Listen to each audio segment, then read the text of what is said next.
함께 또한 사제의 영과 함께 마테오가 전한 거룩한 복음입니다. 주님 영광 받으소서. 그때 예수님께서 제자들에게 말씀하셨다. 노아 때처럼 사람의 아들의 재림도 그러할 것이다. 홍수 이전 시대의 사람들은 노아가 방주에 들어가는 날까지 먹고 마시고 장가들고 시집가고 하면서 홍수가 닥쳐 모두 휩쓸어 갈 때까지 아무것도 모르고 있었다. 사람의 아들의 재림도 그러할 것이다. 그때 두 사람이 들에 있으면 하나는 데려가고 하나는 버려둘 것이다. 두 여자가 맷돌질을 하고 있으면 하나는 데려가고 하나는 버려둘 것이다. 그러니 깨어있어라. 너희의 주인이 어느 날에 올지 너희가 모르기 때문이다. 이것을 명심하여라. 도둑이 밤 몇 시에 올지 집주인이 알면 깨어있으면서 도둑이 자기 집을 뚫고 들어오도록 내버려 두지 않을 것이다. 그러니 너희도 준비하고 있어라. 너희가 생각하지도 않은 때에 사람의 아들이 올 것이기 때문이다. 주님의 말씀입니다. 그리스도님 찬미합니다. 참 예수님, 예수님, 오늘은 이 대림 시기를 함께 보내면서 우리가 생각해 볼 수 있는 이야기를 하나 먼저 들려드리도록 하겠습니다. 어려서 부모를 잃고 고아가 된 소녀가 있었습니다. 그녀에게는 나이 어린 동생이 셋이나 있었고 그녀는 어린 동생들을 굶주리게 하지 않으려고 어린 몸으로는 감당하기 힘든 고된 생활을 했습니다. 잘 먹지도 못한 상태에서 과로가 겹치는 바람에 그녀는 결국 병으로 쓰러지게 되었고 몸이 워낙 쇠약해진 상태에서 걸린 병이라 결국 죽음을 기다리는 처지가 되었습니다. 죽음이 가까워져 병자 성사를 주기 위해 한 신부님께서 그녀의 병상을 찾자 소녀는 고백합니다. 신부님, 저는 성사를 받을 자격이 없습니다. 동생들을 돌본다는 핑계로 그동안 주의를 지키지 않았으며 기도 한번 제대로 드리지 못했습니다. 저는 하느님 앞으로 나아갈 수 없는 죄인입니다. 라고 말하며 눈물을 흘렸습니다. 측은한 마음으로 그녀를 지켜보던 신부님의 눈길이 문득 그녀의 손에 멈추었습니다. 그 손은 도저히 어린 소녀의 손이라고 볼 수 없을 정도로 망가져 있었던 것입니다. 과도한 일로 인해 손마디는 울퉁불퉁 붉어져 있었고 손 여기저기에 찢긴 상처들이 나 있었습니다. 그 신부님께서는 소녀의 두 손을 감싸주고서 눈물을 흘리면서 말씀하셨습니다. 걱정하지 마라. 하느님께서 너에게 너는 세상에서 무엇을 하였느냐 하고 물으시거든 아무 말도 하지 말고 그저 이 두 손을 하느님 앞에 내어 보이거라. 이 아름다운 손만을. 교회 여러분, 우리는 신앙인으로 살아가지만 동시에 세속에서 생활하고 있습니다. 어떤 때에는 기도가 잘 되는 날이 있습니다. 그래서 하느님께 모든 것을 맡겨드리며 열정이 넘쳐 흐를 때가 있습니다. 그런데 어떤 날에는 기도가 생각이 안 날 때가 있습니다.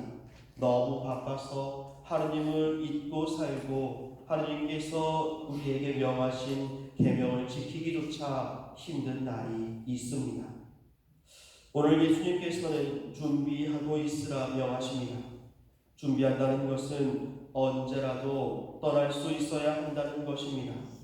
언제라도 하느님께서 찾아오시어 날 부르시면 예, 저 여기 있습니다 라고 대답할 수 있는 것이 준비입니다. 성당에서 기도하는데 하느님께서 갑자기 부르시지는 않습니다. 박해를 받아 순교로 죽는 일도 이제는 거의 없습니다.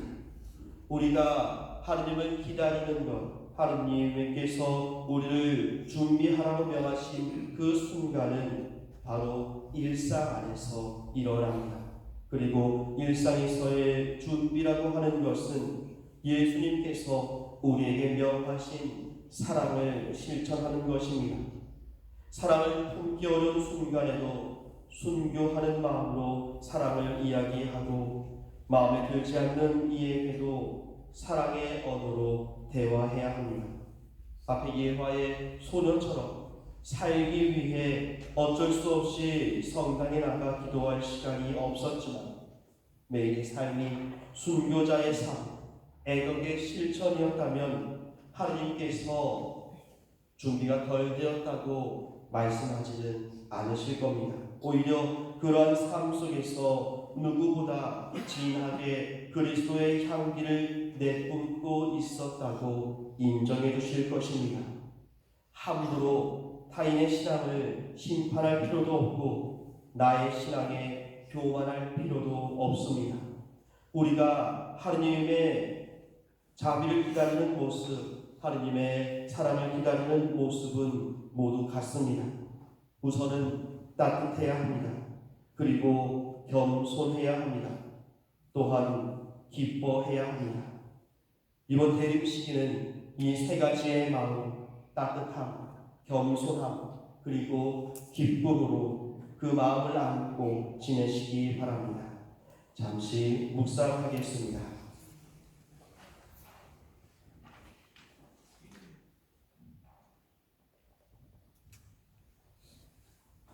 네, 제가 안 가고 있죠. 이번 주는 대립 일주일을 발표하셨습니다. 그래서 사목교소의 내용을 한번 읽어보도록 하겠습니다. 어디에 있냐면요, 주보 2페이지에 있습니다. 네, 사목교소라고 하는 것은 교부장 주교님께서 올해는 이렇게 지냈으면 좋겠습니다라고 온 교구의 신자분들께 편지를 쓰신 거예요. 그래서 편지를 읽는다는 마음으로 제가 중간에 빼려고 없더라고요. 그래서 다 읽어보겠습니다. 사랑하는 형제 자매 여러분, 2025년 희망의 희년을 마무리하며 우리 모두 하느님을 향한 희망으로 가득 찬 순례자이기를 기원합니다.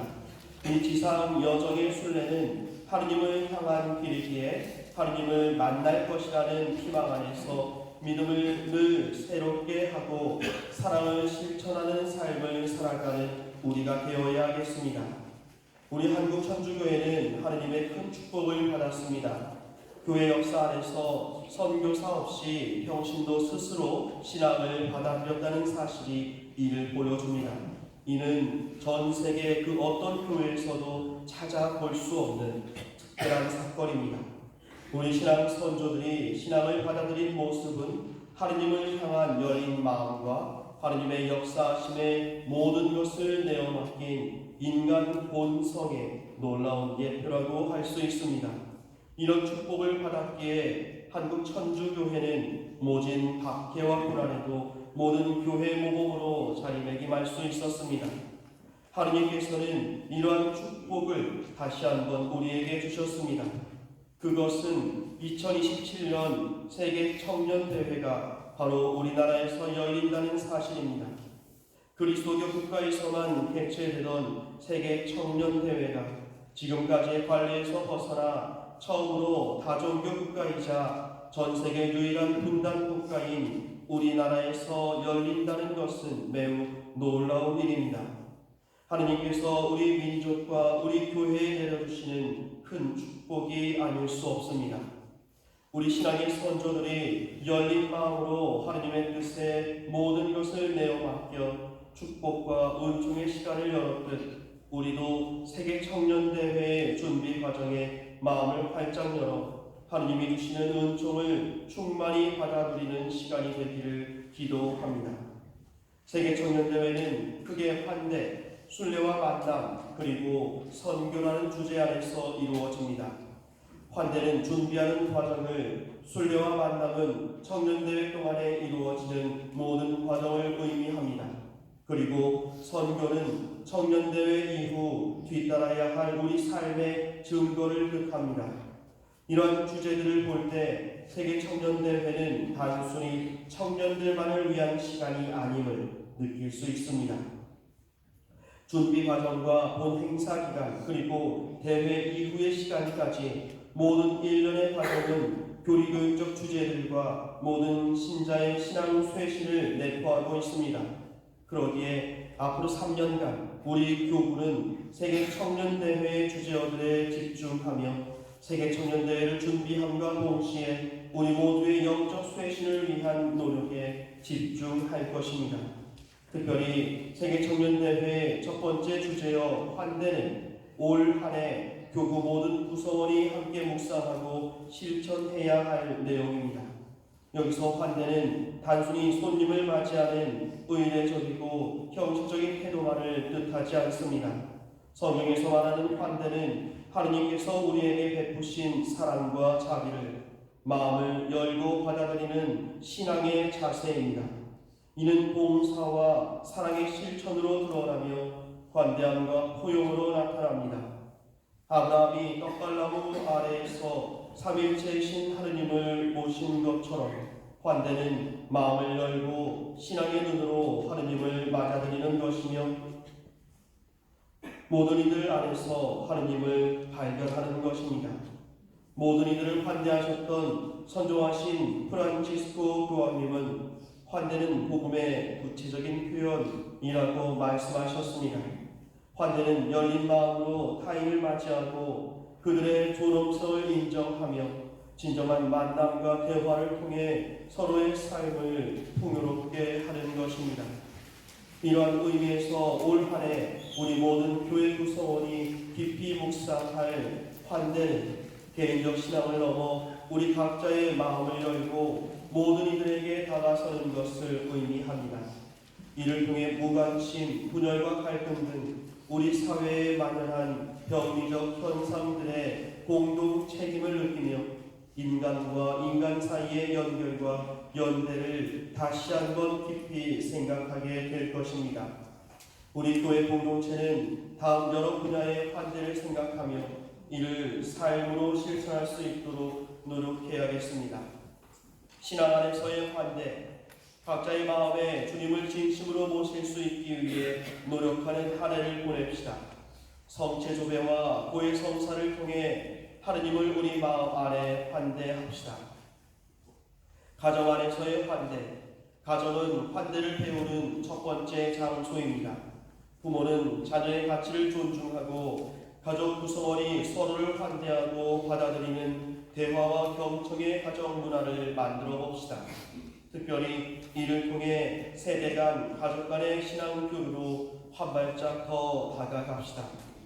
본당 공동체에서의 환대, 차가운 이미지의 본당 공동체에서 벗어나 모든 이들을 환대하는 신앙 공동체로 거듭납시다.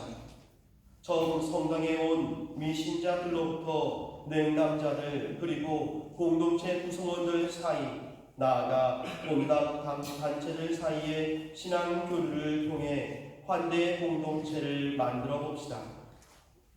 청소년들과 청년들을 위한 환대, 2027년 세계 청년대회를 준비하면서 청소년들과 청년들을 위한 환대의 장소를 마련해야 합니다.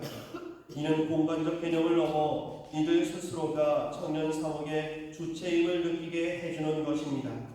이를 위해 모든 교회 구성원이 젊은이들의 목소리를 경청할 수 있는 분위기를 조성합시다. 사회를 향한 환대, 진정한 환대의 대상은 교회 울타리를 넘어 사회 안에 존재합니다. 소외된 이들, 가난한 이들, 그리고 법적인 보호의 울타리 밖에 놓인 사람들과 이주노동자, 다문화 가족, 장애인 등 우리의 환대를 기다리는 많은 이들이 있습니다. 그들을 향해 활짝 마음을 엽시다. 타 종교인들을 위한 환대, 세계 청년대회는 다양한 문화와 배경을 가진 젊은이들이 한 자리에 모이는 축제입니다. 이를 통해 우리는 다양한 그리스도교 교파, 나아가 타 종교들과의 만남과 대화를 통해 환대의 지평을 넓혀가야 합니다. 서로의 차이를 존중하면서도 다름보다는 서로의 공통된 가치를 찾아 나가는 대화의 여정을 만들어 봅시다. 세계 청년대회를 준비하는 이 여정은 행사를 위한 시간이 아니라 복음의 정신으로 돌아가 모든 형제들을 형제로 받아들이는 신앙을 쇄신하는 과정입니다. 신호나리따스의 정신에 따라 서로를 존중하고 경청하며 모든 이들이 하느님 안에 하나이지만 서로 다양하다는 것을 느끼고 체험하는 소중한 시간입니다. 세계 청년대회의 핵심 주제 가운데 하나인 환대를 깊이 묵상하면서 올 한 해 문 앞에서 서서 문을 두드리고 계시는 주님께 환대의 문을 활짝 여는 한 해가 되도록 노력합시다. 천주교 인천 교구장 정신철 요한 세례자